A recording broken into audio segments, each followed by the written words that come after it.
अध्याय में हमने मुख्य रूप से 3 चुनौतियों का जिक्र किया और 3 चुनौतियों को हमने देखा।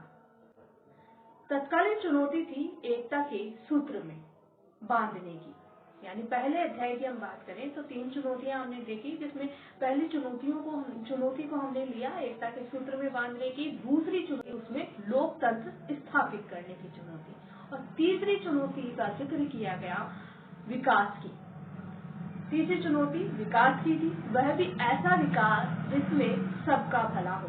पहले अध्याय में हमने राष्ट्र निर्माण में आई पहली चुनौती को देखा, तत्कालीन चुनौती को देखा और विस्तार से उसके बारे में अध्ययन किया, जिसमें हमने भारत का निर्माण, भारत और पाकिस्तान विभाजन, रजवाड़ों का विलय और राज्यों के पुनर्गठन की बात की। इस अध्याय में देखा कि किस प्रकार से भारत रजवाड़ों, ठिकानों, रियासतों में बटा हुआ था और किस प्रकार एक भारत का निर्माण किया गया, नए भारत का उद्भव हुआ।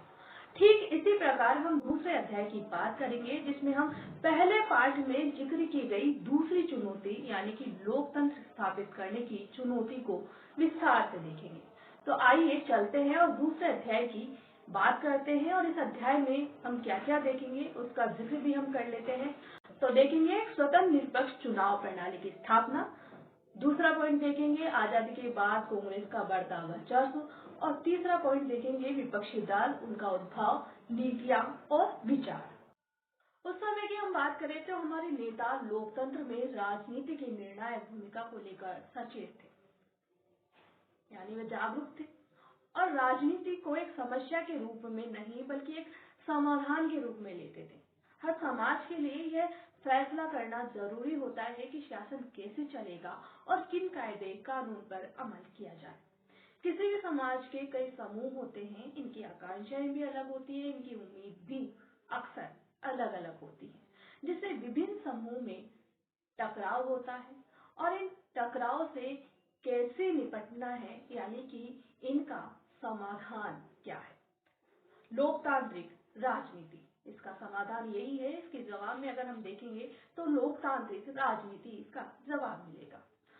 सत्ता और प्रतिस्पर्धा राजनीति में ये चिंतित विषय है, लेकिन राजनीतिक गतिविधि का उद्देश्य क्या है? तो इसका उद्देश्य है जनहित में फैसला करना और उस पर अमल करना होता है, और हमारे नेताओं ने भी इसी रास्ते को चुना। पिछले साल हमने संविधान के बारे में पढ़ा, जिसमें हमने संविधान की बात की थी, और एक बार फिर हम बात करते हैं संविधान और चुनाव की। आइए देखते हैं कि 26 नवंबर 1949 को हमारा संविधान अंगीकृत हुआ और 26 जनवरी 1950 को संविधान लागू किया गया। इस समय देश की सरकार अंतिम सरकार चला रही थी। वक्त का तकाजा था कि देश का शासन लोकतांत्रिक सरकार के हाथों में हो।